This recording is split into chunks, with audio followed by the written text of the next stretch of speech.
It's time to defend the Bay.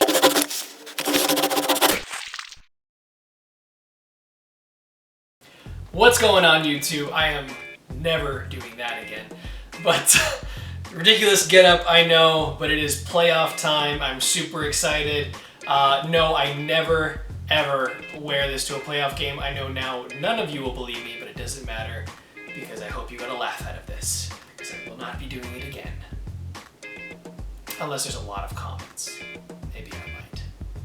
But anyway, so in today's video, like I said, it is playoff time, and yes, it is time to defend the Bay. The Tampa Bay Lightning are the defending Stanley Cup champs, and their chance and their fight to repeat begins this weekend, I think. They haven't announced the full schedule, but I believe it's the Saturday and the Sunday, so it's very exciting. So, all conferences have their top four locked up and ready to go. Only two divisions, the East and the Central, have already set up playoff matchups, 1 versus 4, 2 versus 3. So we're going to get into a lot of that. And then, again, no bracket today just because there's still some games to be played. So I guess I'll have to do that in the next video. Let's get sausage, shall we? As customary on this channel, we'll start off with the North Division. Or I shouldn't say channel, this segment of our Slice of Life channel. You get the picture. So in the North Division, all teams have 2 games left except the Montreal Canadiens, which has 1. You have the Toronto Maple Leafs in first with 76. You have the Edmonton Oilers currently in second with 70. You have the Winnipeg Jets with 59 and the Montreal Canadiens with 58. So as you can see based on those points, that's why the matchups haven't been set yet. But what I do want to do is get into some dark horse picks, kind of. If I were in that division, who would I not want to play, and a little bit of why. So in the North Division, I would have to say the Edmonton Oilers. For the longest time, I said the Toronto Maple Leafs. I know they're the number 1, so it's not really a dark horse team, but that's why I said the team I really wouldn't want to play. The Edmonton Oilers currently have the number 1 power play percentage with 29.7 points. And McDavid broke, in my last video I talked about it, McDavid broke 100 points in a 56-game season. Currently he sits at 102 points. He leads the league in points and in assists with 69. Giggity. Sorry about that, made an error there. Edmonton Oilers have a 27.4 power play percentage, but nonetheless, still an impressive stat. The only record that they don't have in the ones that I've named is the goals, and that is held by Austin Matthews, who's on the Toronto Maple Leafs in the North Division. So he has 40 goals on this season, which is insane. He is phenomenal. He's a phenomenal young talent, and it's awesome that he was an American-born player to go first overall, which hadn't happened since Patrick Kane in 2006. I don't remember, but it's still really cool. The guy grew up in Arizona, so awesome. Awesome for the game, awesome for him. So those are a little bit of facts about the North Division. But again, Edmonton Oilers, team I really wouldn't want to play right now. Their power play percentage, Connor McDavid, boy was I wrong about this team. Definitely eating my words. And again, I still have to do my breakdown of where I predicted teams to be versus where they are now. And the Edmonton Oilers definitely surprised me. I knew their offense would catapult them to a good amount of wins. I didn't think it'd be enough to get them into the playoffs, and I didn't think that Calgary and Vancouver would do this bad. I spent too much time in the North Division. Let's move on to the West. Moving on to the West. So every team still has 2 games left to play, except for Vegas. Yet another reason why the matchups haven't been set up yet. So you have Vegas with 80 points, Colorado with 78 points, Minnesota you have coming next with 75 points, and then St. Louis Blues with 59 points, excuse me. The only individual stat that the Western Conference really holds, at this point in time at least, is power penalty kill percentage with the Vegas Golden Knights at 86.7%. They're a strong defensive team. Their defense produces also a lot of offense, and their goaltending has been solid all season long. When Robin Lehner, their starter, was injured, you had Marc-Andre Fleury, who just came in and took over things and made sure that the Vegas Golden Knights didn't lose their momentum. So they're a tough team, and I wouldn't want to face them in the playoffs, but that is not the team that I'm most worried about. And no, it's not Colorado either. Although Philip Grubauer, I cannot talk today. Philip Grubauer, their starting goalie, is now healthy again, so that's going to be really good for the Colorado Avalanche. But the team that I would look out for, if I were in that division, would be the Minnesota Wild. Similar to Vegas, both goalies, you have Cam Talbot and Capo Kakinen, who've been playing phenomenally. Their power play is really starting to kick in this home stretch here they have going on. Their defense, similar to Vegas, can step up and make offensive plays. They're just a very well-rounded team. I know I had them sneaking in at number 4. I didn't even think that they would do this good. So I mentioned the gap in points earlier with St. Louis and Minnesota. You can see how impressive the Minnesota Wild have really been this season. And now they have Zach Parise, who's healthy, who's going to add some more scoring to that offense. And again, we'll see. But that is my... I wouldn't want to play them team. Even though you have the powerhouses Vegas and Colorado, you know what they can bring. Minnesota, just don't know. They're the X factor in the West for me. So the first team that I want to mention, with all of its matchups already set and no games left to play, is the Central Division. You have the Carolina Hurricanes in first with 80 points, the Florida Panthers next with 79, the Tampa Bay Lightning in third with 75, and then you have the Nashville Predators, who really push to get that 4th spot with 64 points. Let's talk about the goalies in this division. So while they don't hold any league leading records, the Florida Panthers goaltending tandem trio is amazing. Sergei Bobrovsky, Chris Driedger, Spencer Knight, who I think is 4-0 in his young career in his first 4 starts, which is phenomenal. So the Florida Panthers have a lot of things to consider when they get to next season with the expansion draft in Seattle.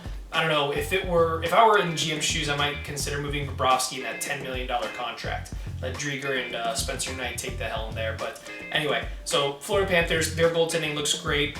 Carolina Hurricanes, they have a 3-headed monster with Alex Nedeljkovic.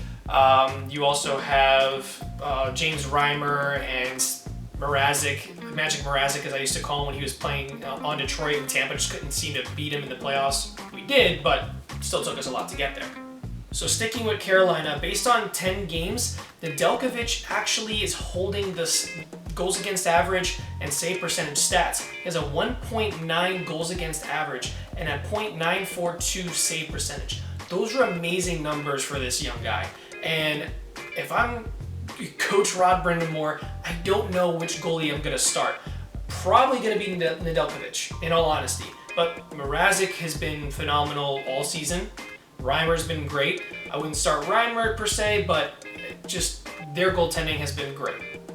And now getting to the Bay. So Andrei Vasilevsky holds the record of wins this season with 31.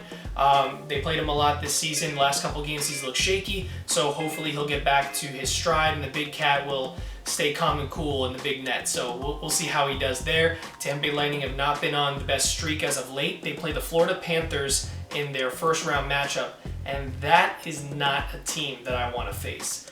The Florida Panthers are definitely the team I would steer clear of in this division. I've told family and friends that I do not want to play the Florida Panthers. I really don't know which way this matchup is going to go, but they're a scary team.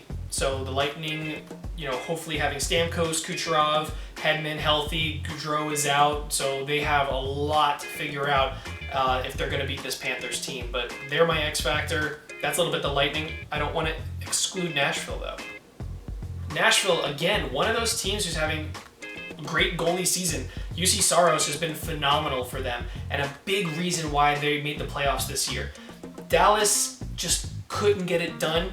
Their goaltending wasn't as solid. Ben Bishop, again, injured all season, so he didn't play at all for them, and he's been their starter, and it's just been rough for Dallas this year. We'll put it that way. But again, Nashville Predators, UC Saros, Pecorine backing him up. It's just been great to see for that young man and the Nashville Predators. So, Central Division, solid goaltending. I'm really excited to see these matchups. Nervous at the same time. But that's enough of the Central. We got one more to go. All right, so the tough division, the East Division. Pittsburgh in first, 77 points. You have Washington in second, 75 points. Boston in third with 73. And then you have the New York Islanders in last with 71. So those are your 4 teams that you have for the Eastern Division. The only teams that have games left are Washington and Boston, and they play each other tonight, and they have another game, I think, in 2 days. So that'll wrap it up. But the matchups are already set. You have Pittsburgh and the New York Islanders, and you have Washington and Boston. So the individual stat that I want to talk about here is Semyon Varlamov, who set a franchise record for shutouts. He got 7 this season, which is great for the New York Islanders because they need a win right now because they have been playing awful. Their scoring's not there. It's a really nerve-wracking matchup to be against the Pittsburgh Penguins. Jeff Carter is looking like the best, maybe second best, I'll get to that in a minute, second best or first best, however you want to say it, trade deadline acquisition. He's been lights out for them, scoring goals left and right, and Pittsburgh is not a team that I would want to play in this division, but they're not the team I wouldn't want to play in this division. So that brings me to the other matchup, the Washington Capitals and the Boston Bruins. Ovechkin's been hurt, Tom Wilson's doing Tom Wilson things and not getting suspended by the league somehow, and they always seem to pull things together when it really matters, this Washington team, unless they're playing Pittsburgh in the playoffs. That is always a tough draw for them. But anyway, playing Boston is not going to be an easy task. Taylor Hall may be the addition of the deadline, and he adds depth scoring to this Boston team. They're not just a first-line team anymore with him in the lineup. Jeremy Swayman, who's been phenomenal in net, he almost knocked out Nedeljkovic for the top spot in the stats that I wanted to talk about, but he's only played 9 games. I know that's only 1 game off, but still, I don't know. I want to keep consistent. 10 games played, bottom line, but even still, with his numbers, he would have been the number 1 to talk about with save percentage and goals against average. So, having Swayman now in net and Tuukka Rask in net, just Taylor Hall adding depth scoring, Craig Smith, and what? This Boston team just continues to do it year after year, and I don't know how. It blows my mind. And while the Boston Bruins had the best of the Washington Capitals in the regular season matchup, it's the playoffs that doesn't amount for much. But Boston is the team that I would not want to play come playoff time. They are heavy hitting. They now have scoring up and down the lineup, and they've shown it. Their goaltending is solid. They have the best face-off percentage. They have one of the best penalty kills. They're a scary team, and they have to go through Washington, or I should say Washington has to go through them. We'll see where this goes. The East is going to be a war. The team that comes out of that division is going to be exhausted when it comes to the Final Four. So whoever plays them in the first round or round of 4, Final Four, whatever you want to call it, they're going to have a tough matchup, but they're also going to have a very tired team. Okay, so that's going to do it for this video. I really hope you enjoyed this short video. Again, I just wanted to talk about the teams that clinched a playoff spot. There's still a few games to go, so I can't do my bracket. I can't do the breakdown of my predictions versus where they are actually. So I wanted to put out some content, just a little bit about a glimpse as far as the teams that have clinched and who I wouldn't want to play, and just some stats thrown in there. I haven't done like a whole lot of team stats and individual stats in a while, so I wanted to do that in this video. But next couple videos, again, all about playoffs. As I mentioned before, I'm going to try to throw some more maybe alternate jersey information, rankings. I don't really know yet, but it'll come to me. We'll have some fun videos for you all. But again, I really appreciate you guys watching.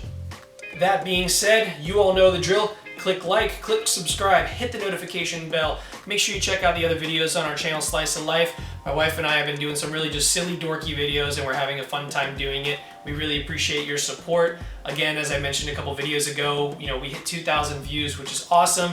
We're only 100 and something subscribers, but we're a young channel. We're having fun doing it, especially during the time of COVID. This is really something that we've enjoyed, so we appreciate you taking a slice of life with us. I appreciate you checking out some hockey content with me. Stay saucy.